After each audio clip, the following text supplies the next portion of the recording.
본문의 말씀을 생각하면서 종말론적인 재림 대망 신앙을 어떻게 가져야 할 것인가 다 같이 은혜를 나누고자 합니다. 예수님이 오셔서 초림하셔서 30년을 성장하시고 3년을 제자 양육해 놓으시고 그들에게 가르쳐 지키게 하셨어요. 그러고 나서 승천하신 다음 주님은 내가 다시 오겠다고 약속한 것이 요한복음 14장, 15장, 16장의 예언장입니다. 다시 와서 뭘 하자 그랬느냐? 다름이 아니라 성령으로 익은 열매된 성도들 내가 추수하러 오는데 먼저 내 공중에 오겠다고 하셨어요.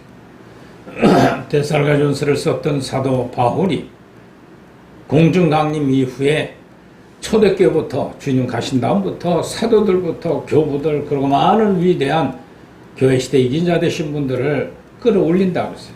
이게 휴거 사건이에요. 지남철이 공중에 있으면 철을 다 끌어올리듯이 하나님의 생명 가져오신 주님이 공중에 오셔서 생명의 내주된 성도들을 끌어올린다. 이거 휴거 사건이에요. 그리고 7년 동안 무시무시한 환란을 만들어서 지구촌 전체를 연단의 극심 환경을 만들어서 익은 열매 덜 된 데를 추수하기 위해서 순교자를 만들고 그리고 지상 재림하셔서 천년 왕국을 개국해 놓으시고 살아서 들어갈 천년 왕국 들어갈 성도들 들어가서 씨 맺는 육체를 갖게 만들어주고 모든 만물이 소생하는 천년왕국 독사의 굴에 손을 넣어도 물어도 죽지 않고 사자가 풀을 먹고 살고 마귀와 죄악이 없는 나라 즉 에덴 낙원을 다시 회복하고자 주님은 오신다고 말씀해주고 있습니다. 주님은 분명히 다시 오십니다. 신앙인 중에 주님을 맞을 준비를 하는 자가 어떻게 준비해야 되는지를 잘 알아야만 되는데 참으로 안타까운 가운데 마태복음 5장, 24장, 25장은 내가 다시 올 때 어떤 징조가 일어날 것인가 소개하고 있는 말씀입니다. 오늘도 열 처녀에게 기름을 주어서 내가 올 때까지 등을 밝히라. 즉 빛된 삶을 살아서 모든 이들에게 천국 갈 생명의 심령이 되도록 불을 밝히라고 그랬습니다. 아멘. 주님이 오실 때 심히 임박함을 알면서도 등불에 기름이 얼마 남은지도 알면서도 관심 없이 세상 나가서 족하게 살아가는 사람들은 주님 재림을 대망하지 않는 사람들이라 했습니다. 다섯 천원전은 지혜롭고 슬기 있는 여자들로 늘 기름을 채우고 이때나 저때나 오실까? 오늘 아침에 오실런가 새벽에 오실런가 내가 또 잠이나 자는 시에 오실지 않을까 하고 깨어있는 성도들 초대교회 사도들과 교부들과 교회 식당에 계신 분들은 밤잠도 안 잤어요. 1시간 내지 2시간 후에 안 잤어요. 다리 뻗고 잘 시간이 어디냐는 거예요. 주님 오실 날이 가까운데 왜? 생명 오신 주님이 늘 말씀하셨으니까 깨어있어 기도하라. 내가 곧 이 땅에 오마 하신 말씀을 열두 사도들은 가룟 유다는 빼고 맏대가 섭해져서 늘 깨어 기도하며 주의 말씀을 듣고 기록에서 우리에게 예수 그리스도는 하나님의 생명을 가져왔다는 것을 소개해주고 있는 겁니다. 어떻게 예수님 믿고 구원받느냐고 얘기하면은 예수님 믿으면 되는 거죠. 청교도 사도행전에서는 그렇게 배웠어요. 누구는 못 믿어? 다 믿지. 네? 못 믿는 사람 누가 있어요? 예수님 모르는 사람 누가 있어요? 어릴 때 교회 가서 초코파이 타먹고 성탄절 가서 교회 한 번 안 가본 사람이 있어요? 다 가봤죠. 그런 예수를 믿는 것이 아니라 예수 그리스도의 생명, 하나님의 생명, 그것을 경험한 사람들, 그 중에 10처녀 중에 5처녀는 아주 슬기롭고 지혜로운 여인이기 때문에 기름을 늘 준비해 채워놨어요. 자지도 않았어요. 송청명 전사님 참여하는데요. 너무 좋아서. 당연히 그래야 되는 거예요. 할렐루야. 다리 뻗고 잠잘 시간이었어요. 진리와 행복하게 즐기고 있는데 나는 길이요 진리였은 예수 그리스도가 내 속에 들어와 있다고 믿으면 먹고 마시고 있고 즐기는 것이 다 정욕적인 것을 알기 때문에 싫어져요. 이번 공동학교 좀 만들어 보라 했더니 송청명 전사님, 목사님 나는 돈 벌어 가기 싫어. 죄만 지니까 이제 이대로 좋은데 어떻게 합니까? 그러길래 하나님 주시겠지. 믿고 기다리셨어. 옛 하던 일들 나가면 다 죄악에 풍덩풍덩 빠지니 못 가겠다는 거예요. 그것처럼 진리신 주님이 생명으로 들어온 사람들은요, 자고 먹고 마시고 있고 즐기고 식도락가들처럼 비싼 기름 떼고 몇 시간씩 가서 밥 한 끼 먹으러 갔다 와서 오면서 다 소화돼 버려요. 주님이 요한복음 6장에 말씀했잖아요. 산상에 모여서 5,000명을 넣어놓고 떡과 고기를 먹여놓고 배불리 해놓고 12광주 남았어요. 그리고 그 다음날 가버나움에 갈릴리 옷을 지나서 나를 만나자고 주님이 산으로 피신하셨어요. 제자들이 배를 타고 왔는데 그날 돌풍이 불어서 바다가 휘몰아치게 되니까 이제 다 죽었다. 어떻게 하면 좋겠냐. 그런데 주님이 바다 위에 폭풍 가운데 걸어오신 모습을 보고 제자들이 깜짝 놀랐어요. 귀신인가 신령인가 예수님 맞는가. 그때 베드로 사도가 주여 얼마 전까지 동고동락하던 나의 주인님이시면 나 또한 걸어가게 해서 또 해달라고 기도를 해달라고 급하게 부탁했어요. 그때 주님이 그래 와봐라. 주님을 바라볼 때는 바다 위를 걸었어요. 인간으로 최초로 바다를 걸으신 분이에요. 그것도 태풍이 많이 부는데 갔다가 주님만 바라봤으면 되는데 폭풍이 날아서 나를 뒤져엎지 않을까 하고 파도를 쳐다보면서 쑥 깔아주고 말았어요. 그때 주님 오셔서 에야 그렇게 의심하고 염려하느냐. 잡아서 다시 배로 올라가 그 다음날 아침에 가버나움에 도착해서 있는데 수많은 무리들 어제 저녁에 떡과 고기를 먹었던 그들이 모여서 예수님을 눈동자로 말똥말똥 쳐다보고 있는 거예요. 아침 주셔야죠. 그 주님이 쳐다보 하신 교 너희들은 어찌하여 썩을 양식을 위해서 구하느냐. 영생하는 양식을 위해서 구해라. 할렐루야. 아멘. 영생하는 양식이 뭐냐 말이에요. 영원한 생명 주신 주의 말씀을 그대로 받아들이는 사람들. 아멘. 그대로 실천하는 사람들. 아멘. 손해와 시상과 내가 많은 고통과 외로움이 있다 할지라도 두렵지 않게 나그네 좁은 길 가면서 담대하게 생명에 이끌려가는 사람들. 그러면서 영생하는 양식을 위해서 구하라. 할렐루야. 아멘. 그러나 영생하는 양식이 뭐냐? 나를 먹고 마시는 것 하고 성만찬에 대한 예화를 듭니다. 앞으로 나를 기념하라. 요한복음 그 약속입니다.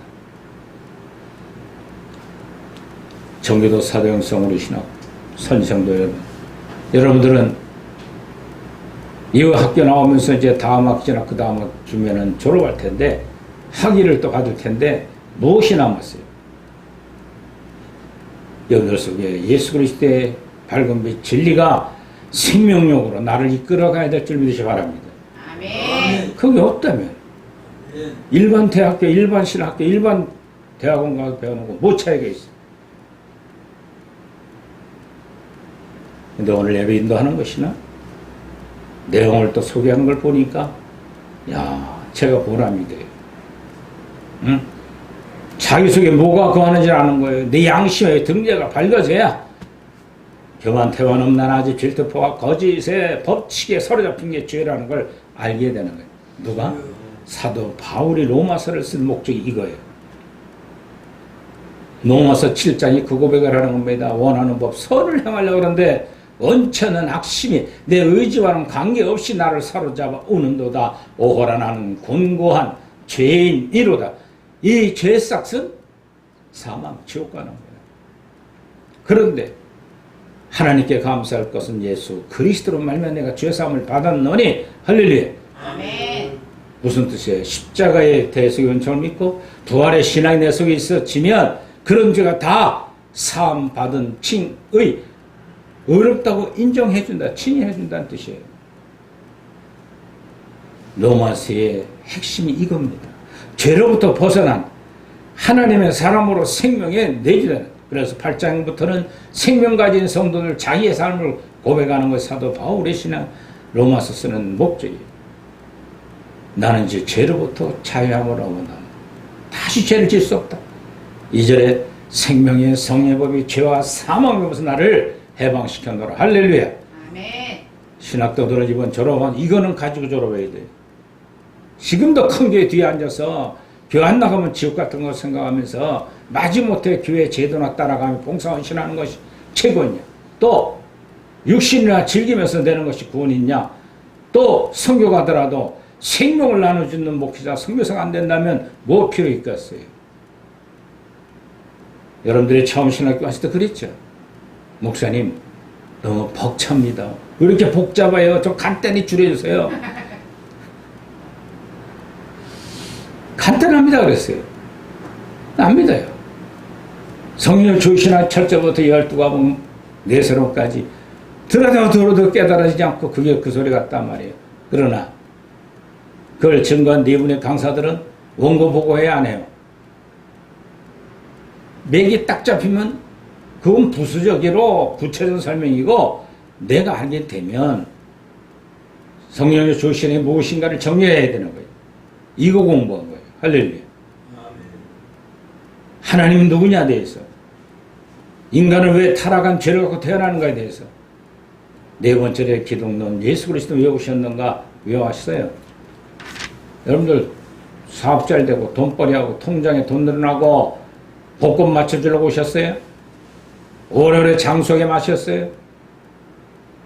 다 죽고 다 끝나요. 육체는 썩어 흙으로 가는 거예요. 그래서 아무리 뭐 하면 치료하면 뭐 할 거예요? 또 걸리는 거예요. 예? 제가 김빠진 소리 했더니 뭐 그래도 야 건강해야 뭐 성교하고 건강 주님 주신 것만 먹고 살고 잘해도 얼마든지 사는 거예요.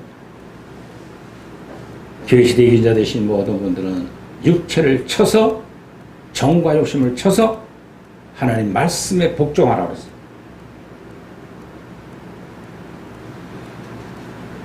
뭐가 목적인 줄 몰라요. 주님 오셔서 뭐 했냐? 사제 은총, 속죄 은총을 베푸고자 오신 거예요. 십자가와 부활을 통해서 구속의 은총을 베푸고 40일 만에 승천하셔서 성령으로 마가다락방에 영으로 오신 하나님. 할렐루야. 아멘. 그 영으로 오신 하나님 제대로 만나야 하나님의 응답도 바로 받을 수 있어요. 그런데 하나님을 자기의 기복주의, 세상 잘되게 하는 거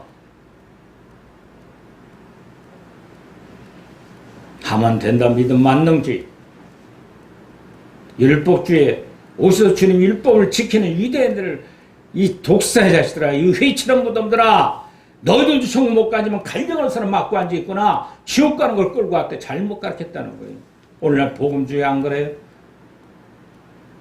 예수 그리스도의 생명을 밝은 빛으로 안 가르치고 성경 구절 많이 들이대죠. 구약 신약 왔다 갔다 정신 못 차리도록 만들어 놓고 설교자의 목적 정과 욕심을 부추기고 교회 목적 부추기고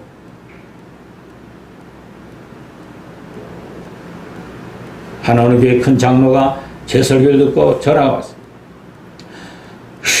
한숨을 쉬어요. 아니 장로 왜 그러세요? 지금 끝났습니다. 설교가. 누구 설교가요? 목사님 보내신 유튜브에 설교 지금 끝났대. 그 어떤데요? 가슴이 저려옵니다. 그 저려오는 것이 어떻게 느껴집니까? 한숨을 푹 쉰 거예요. 얼마나 답답했으면 속이 딱 뒤집혔으면 제 설교가 치는 설교예요? 진리를 얘기한 것 뿐이에요. 근데 비진리로 섬기고 잘못된 교리화된 지식, 신학 자들의 교리, 무당신앙으로 빠져나오나 복음주의, 그게 옳은 줄 알았는데 아니라고 메시지가 신명이 들어가니까 막 속이 불이 나고 한숨을 쉴 정도로 답답했다는 거예요. 그 은혜 받은 거예요? 못 받은 거예요? 은혜 받은 거죠. 빛이 우리 속에 들어오면 어둠이 있다는 걸 알기 때문에 바울은 로마 7장 그거예요. 내 속에 이 죄가 있구나. 이 죄 또한 지옥 갈 것이다 라고 고백하는 거예요. 그 얼마나 속이 뒤집혔겠어요. 설교나 더 짧아요. 한 30분 이상 다 해야 되니까. 예? 전화하자마자 푹 한숨을 쉬는 거예요. 이제 끝났습니다. 뭐가 차이가 있습니까? 자기 교회에서는 수석장로님이시니까 아주 자기 비유 맞추는 설교를 너무 많이 해줬죠? 까는 설교가 아니고 비유 맞추는 설교, 기복주 신앙. 하면 된다, 믿음 만능주의, 세상 놀아제끼고 철학자들 애호하.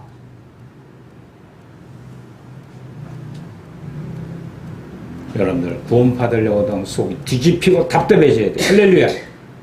에베소 5장 보면 빛의 열매는 착하고 이롭고 선함이니라. 너희들이 시험해봐라. 시험 받아 죄만 드러나게 되면 빛으로 나타나니. 할렐루야. 답답한 잘못된 지식이 뒤집히니까요 얼마나 괴롭겠어요. 수석장로님이니까 막 정신이 막 헷갈린 거예요.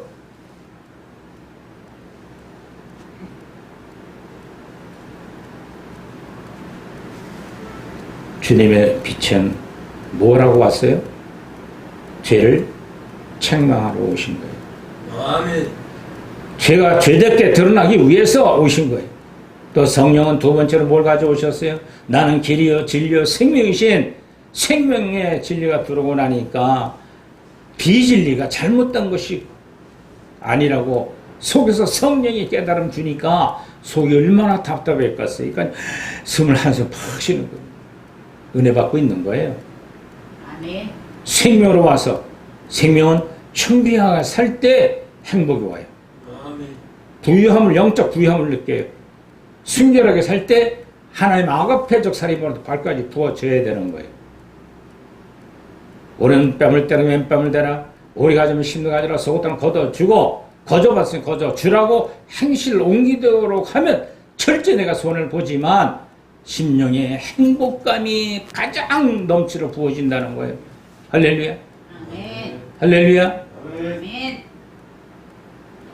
얼마나 속이 뒤집혔으면 준비하던 공동학위를 못 내갔다고 이제 돈 벌러 가기 싫어요. 할렐루야. 너무 종옥 깨달았다고 그랬지. 자기 생각은 그 학과서에 창피해서도 안 나갔죠. 어디 잠깐 일만 하면 돼도 될 돈인데 또 남편한테 자식들한테 하면 될 텐데 구걸하고 싶지 않다는 거예요. 할렐루야. 아멘.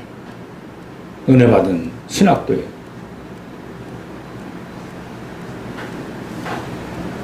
그래서 책망이 와야 죄인 줄 알고 죄의 싹은 사망 지옥 갈 수도 알고 철저히 십자가의 도에 대속의 은총을 믿고 부활의 신앙으로 돌입하게 되는 것입니다. 할렐루야. 우리는 지난 시간에 설교를 들은 바와 같이 지금은 성령적 재림의 징조가 가깝죠.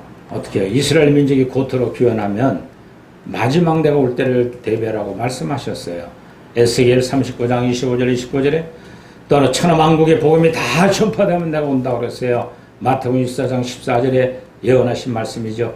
그리고 그리스도의 나타날 징조가 보인다 그랬어요. 계시록 13장 1절에 적그리스도 나타날 징조가 너무 보이고 초대교도 있었지만 마지막 때 그리스도 안에 교회 안에서 자기가 잘났다고 교만하고 큰소리 치면서 다 나한테 들으라 큰소리 치고요. 안 들어가면 지옥 갈 것 같은데 내가 볼 땐 그분이 지옥 것 같아. 예? 성품 자체가 지옥적인 거예요.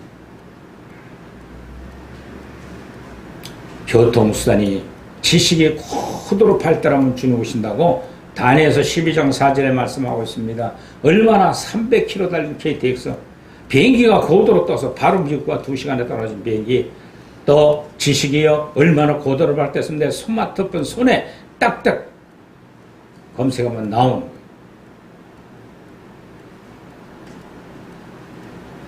이 시대의 종말에 그리스도께서 이 땅에 다시 오실 것을 말합니다. 그리고 우리는 예수님 오신 목적이 첫째 뭐라고 그랬어요?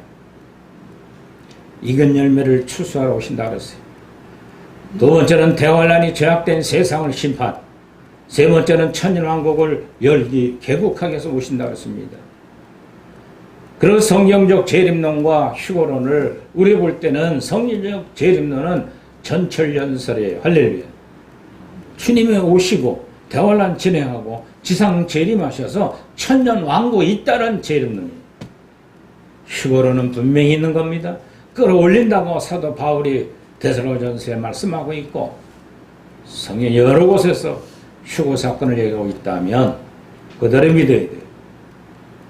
성경적 재림론을 벗어난 신학자들 얘기, 무천년설 얘기하고요. 천년왕국이 어디냐? 그럼 성경 다 거짓말이 되죠. 휴거가 무슨 휴거냐? 1992년 10월 28일 주님 오신다고 날짜를 잘못 정함으로 실패를 했어요. 근데 하나님은 그를 통해서 왜 하셨는가? 겸손하게 하기 위해서. 할렐루야. 성경은 그날과 그 시를 모른다고 그랬어요.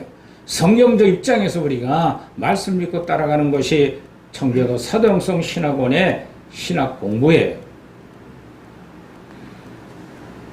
그러면 우리의 신앙의 삶을 어떻게 재림신앙을 살아야 될 것인가? 첫째, 어리석은 자들의 믿음을 볼 줄 알아야 됩니다. 19절에 20절에 보면 크게 농사를 짓는 한 부자가 있었는데요. 어느 해 밭이 소출이 풍성했습니다. 요즘 말하자면 사업이 잘 돼서 대박난 사람이에요. 그는 기분이 너무 흐뭇했습니다. 근데 그에게도 고민이 생겼습니다. 심중에 생각하여 내가 곡식의 낯을 들 곳이 없으니 어찌할까 하고 누가복음 12장 7절에 말씀했습니다. 그 부자는 곡간을 더 크게 짓고 그 곳에 많은 곡식을 물건을 쌓아두기로 결정했습니다. 그리고 이렇게 생각했습니다. 오늘 20절에 내가 내 영혼에게 이르되 영혼아 여러 해 쓸 것 물건을 많이 쌓아두었으니 평안히 치고 먹고 마시고 즐거워하지 아니하리라고 99절에 말합니다. 그러나 하나님은 부자에게 말씀합니다. 어리석은 자여, 오늘 밤에 내 영혼을 도로 찾아가 오리니 그러면 내 준비한 것이 누구의 것이 되겠느냐? 말씀하셨습니다. 예수님의 비유는 부자 농부는 악하다고 비난하지는 않았지만 어리석다고 평가한 것입니다. 누가 어리석은 자인가요? 돈을 많은 부자가 아니라 지체 높은 권위자도 아닙니다.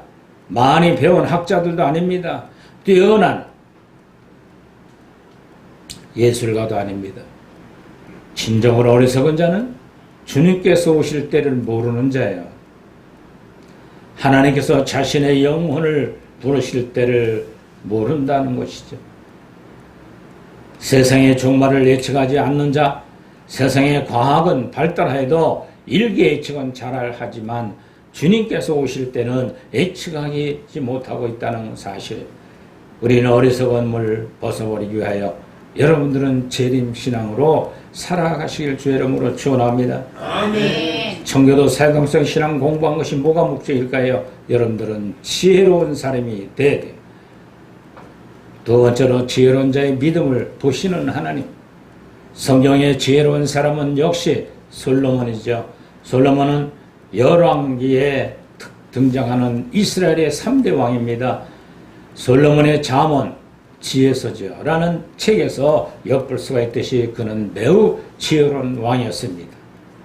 그가 제단을 쌓고 일천변제를 드리는 중에 하나님이 무엇을 주기를 원하냐고 물었습니다. 그때 솔로몬은 지혜를 달라고 기도했습니다. 솔로몬은 전쟁을 하지 않았지만 자신의 뛰어난 지혜의 기반으로 백성들을 다스리는 왕이었습니다. 솔로몬 하면 지혜라는 단어가 따라다닐 정도로 그에게 지혜가 있었습니다. 그런 지혜에 더하여 권세와 재물, 명예, 여자, 부귀, 영화 등 모든 온갖 것을 다 갖추었던 사람 왕이었습니다. 그는 오늘 우리 사회에서 흔히 말하는 금수저라고 말해요. 솔로몬은 자신의 지혜를 바탕으로 선왕 다윗이 짓지 못하던 하나님의 성전 예루살렘 성전을 화려하게 지어서 봉헌한 왕이었습니다. 그러면 솔로몬의 지혜는 어디서 왔을까요? 여러 가지를 말할 수 있겠지만 몇 가지만 든다면 그는 믿음과 기도의 사람이었습니다. 지혜로운 자의 믿음은 하나님께서 주신다는 겁니다. 또한 지혜로운 자의 믿음은 기도에서 나온다는 겁니다. 우리는 지혜로운 믿음을 얻기 위하여 하나님의 때를 기다리며 기도하는 우리 선지생도들이 되기를 주의 이름으로 축원합니다. 본문에 나오는 지혜로운 5 처녀는 신랑 주님이 오시기를 등과 기름을 준비하여 오랫동안 기다렸습니다. 지혜로운 성도는 등과 즉 믿음입니다. 믿음과 기름 즉 성령을 준비하여 주님을 기다렸던 슬기로운 5 처녀였습니다. 그는 3번째로 주님이 기다린 믿음을 보시는 하나님을 볼 줄 알아야 됩니다. 신랑을 기다리는 10 처녀들은 시간이 늦어지지 않아 모두 잠에 빠져 있었습니다. 신랑이 더디움으로 다 졸며 잘세라고 5절에 말합니다.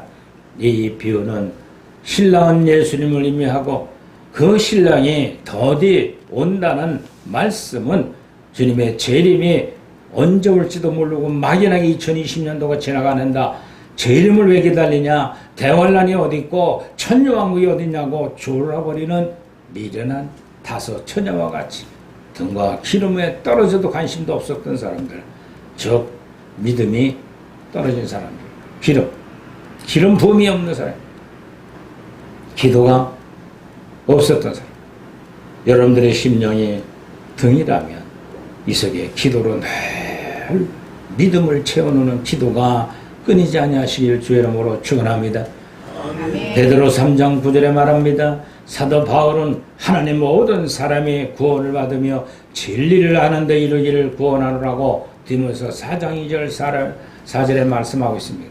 그리고 베드로 사도는 주의 약속은 어떤 이들이 더디온다고 생각하는 것 같이 더딘 것이 아니라 오직 주께서는 너희를 대하여 오래 참으사 아무도 멸망하지 아니하고 다 회개하기를 이르기를 원하시느니라고 베드로 3장 9절에 말씀하고 있습니다.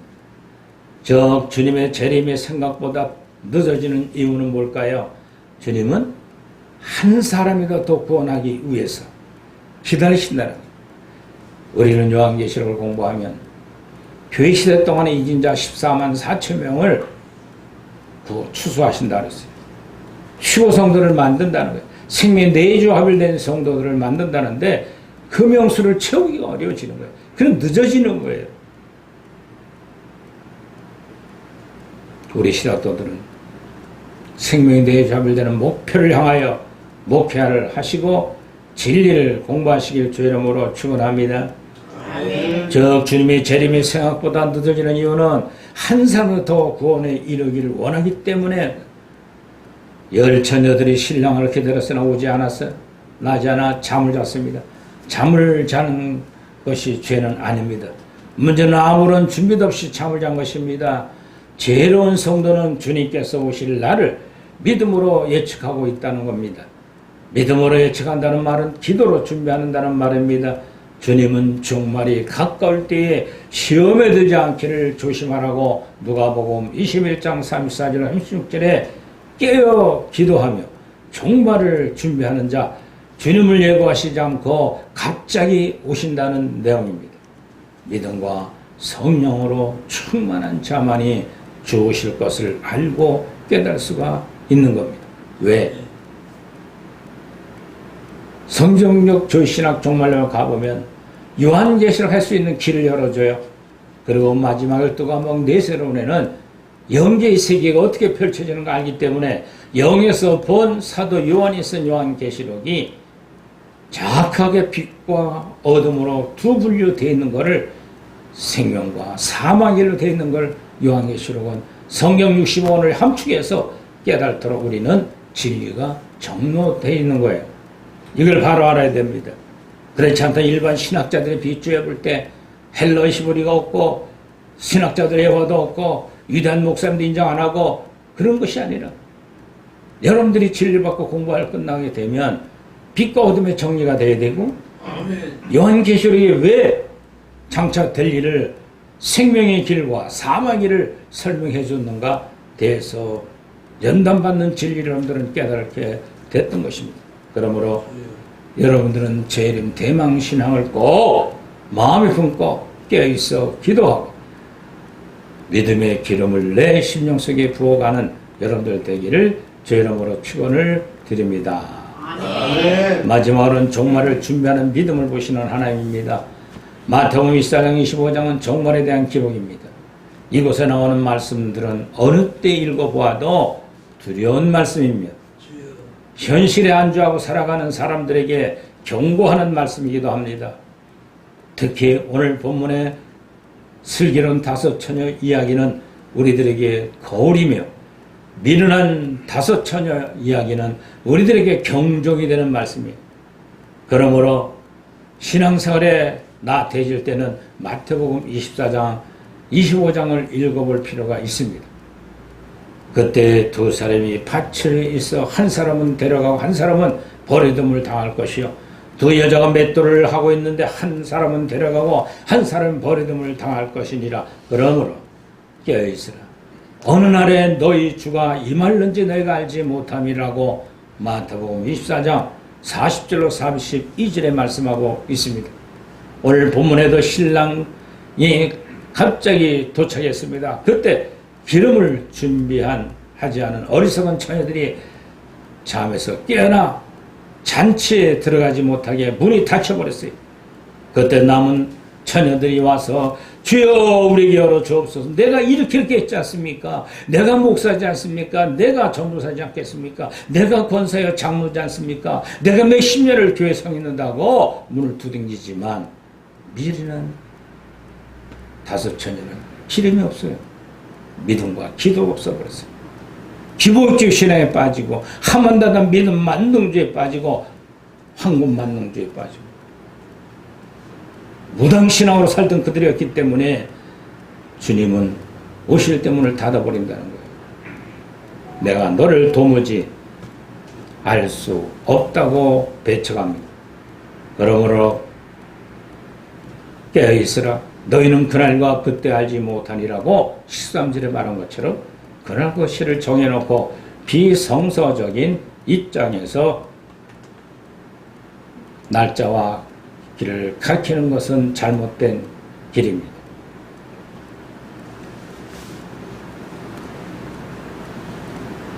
이것처럼 우리 신앙이 주님의 재림 대망 신앙으로 변해서 주님을 꼭 믿고 오늘 오실런지 내가 잠자고 있는 시간 오시지 않을까 새벽 오시지 않을까 하고 깨어있어 기도하고 기름의 준비 믿음을 온전히 갖는 여러분들 되기를 주의 이름으로 축원을 드립니다. 아멘. 기도합시다. 하나님 감사합니다. 오늘도 말씀을 주셔서 우리에게 깨달아 슬기로운 다섯 처녀처럼 살게 하신 걸 감사를 드립니다. 하나님 영광 받는 말세의 증인자들 되게 하시옵소서. 성령이 말하면 믿고 말하지 않으면 안 믿고 하라면 가고 앉으라면 앉고 버리라면 버리고 끊을 건 끊고 주님만을 위해 살아가는 우리 사도영성 선생도들 되게 하옵소서. 예수님 이름으로 기도드리옵나이다. 아멘.